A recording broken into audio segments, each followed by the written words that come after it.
Hello and welcome to this new episode of the WCO Integrity Webseries hosted by the Anti-Corruption and Integrity Promotion Program.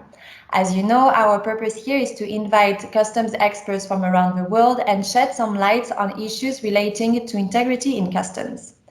This week, we welcome Ms. Kameswari Subramanian, WCO accredited expert, former Chief Commissioner from the Indian Customs and Excise Service, and one of the original architects of the WCO Revised Kyoto Convention. Hello, and thank you for the opportunity to discuss this important and interesting topic. Our listeners should now be very familiar with the revised Arusha Declaration concerning good governance and integrity. It is the WCO primary instrument when it comes to the issue of customs and integrity.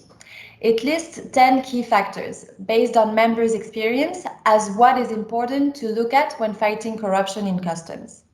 We understand that two of these key factors, in particular, make reference to another important WCO policy instrument, the WCO Revised Kyoto Convention, or RKC.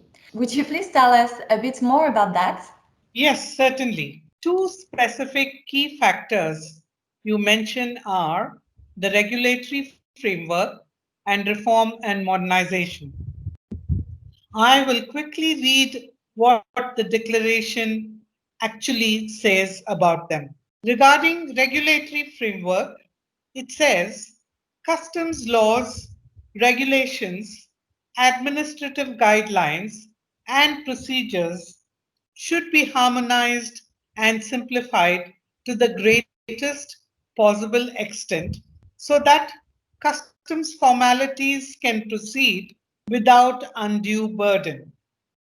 This process involves the adoption of internationally agreed conventions, other instruments, and accepted standards. Customs practices should be reviewed and redeveloped to eliminate red tape and reduce unnecessary duplication. Duty rates should be moderated where possible, and exemptions to standard rules be minimized. Systems and procedures should be in accordance with the revised International Convention on the simplification and harmonization of customs procedures, the revised Kyoto Convention. And now about reform and modernization.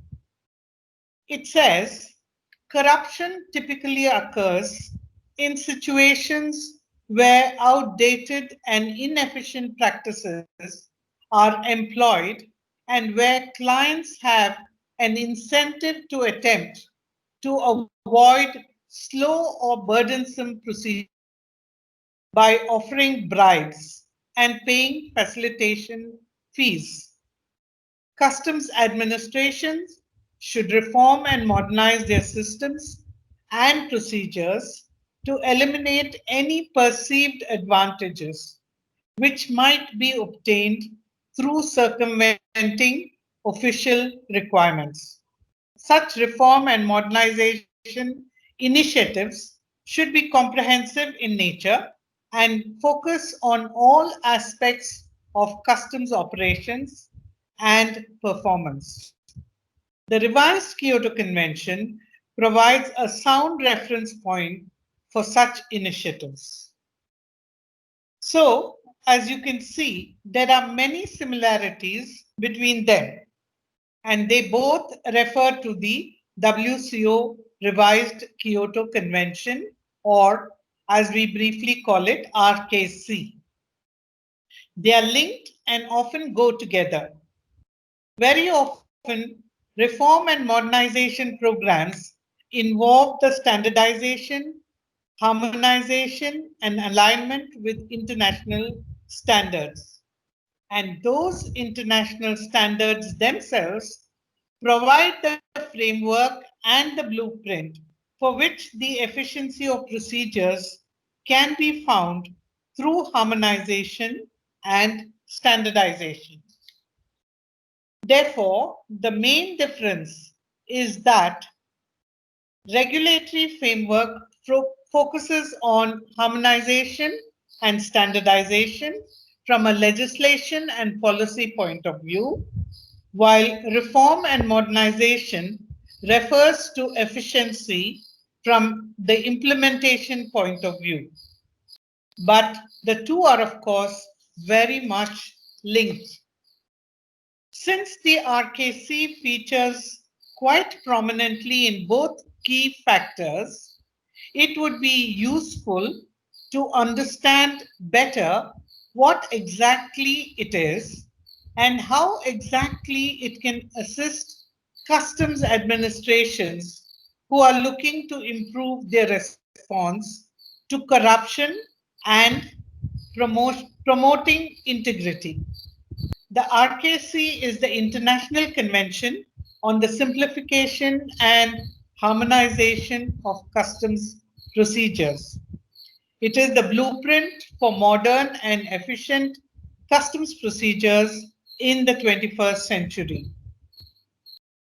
It began as the Kyoto Convention in 1973, and its subsequent revision entered into force in February 2006.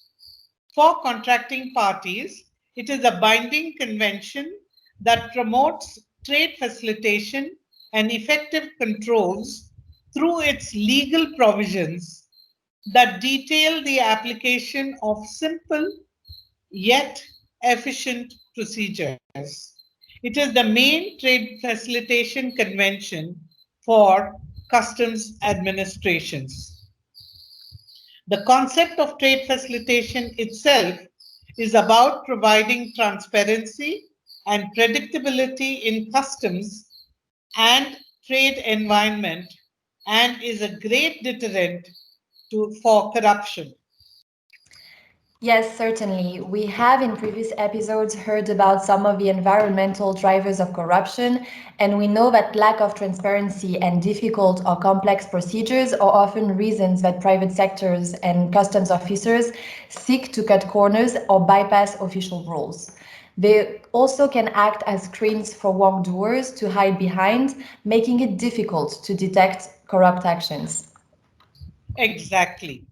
For those of you who are already familiar with the Revised Kyoto Convention and its annexes and its guidelines, it is a huge document that links very closely with other WCO procedures for simplification and harmonization, such as the harmonized system, the safe framework of standard, and other modern practices such as external risk management. It's also worth noting the links between the Revised Kyoto Convention and other international tools such as the WTO Trade Facilitation Agreement, known as the TFA. Those two are complementary. The TFA outlines what a customs administration should do to facilitate trade, whereas the revised Kyoto Convention goes into details on how they should do it. They therefore support one another. The General Annex of the RKC commits contracting parties to the following principles: transparency and predictability of customs actions, standardization and simplification of goods declaration and supporting documents, simplified procedure for authorized persons, maximum use of information technology, minimum necessary customs control to ensure compliance with regulations, use of risk management and audit-based controls, coordinated interventions with other border agencies, and partnership with trade. As you can see, there are a number of areas that echo each other's key factors in the revised Arusha Declaration beyond the two we already mentioned. For example, transparency, use of information technology, or automation, and partnership with trade or relationship with private sector.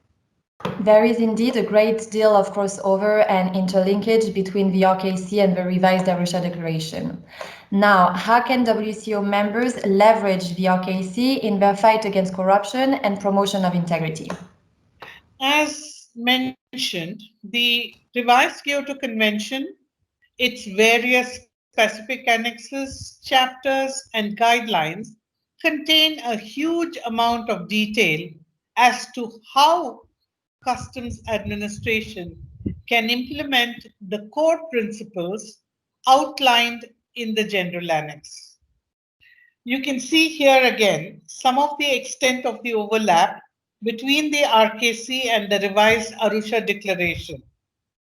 Being aware of these interlinkages is important for administration to know that they can access a great deal of information that can guide them on implementing various key factors of the revised Arusha Declaration.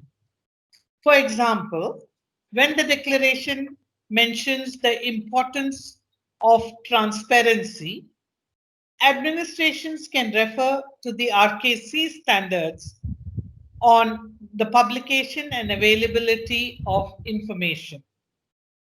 Regarding regulatory framework and harmonization of customs procedures, the RKC refers to guidelines on formalities prior to the lodgement of goods declaration, customs transit, transshipment, appeals in customs matters, etc. The latter is also connected with relationship with the private sector, the last key factor of the revised Arusha Declaration. More to support process improvement and efficiency under the revised Arusha Declaration, key factors of reform and modernization can be found in the RKC guidelines on clearance and other customs formalities or those on customs control. For many of these areas, there are also WCO tools and guidelines, such as those previously mentioned, that can help administrations go deeper into their reforms. Thank you very much for these insights. Clearly, for those administrations that are looking to take concrete actions towards implementing the revised Arusha Declaration, the RKC is an excellent place to start. Thank you also for taking the time to record this episode with us. And thank you everyone for listening to this new episode, and we'll see you soon. Bye.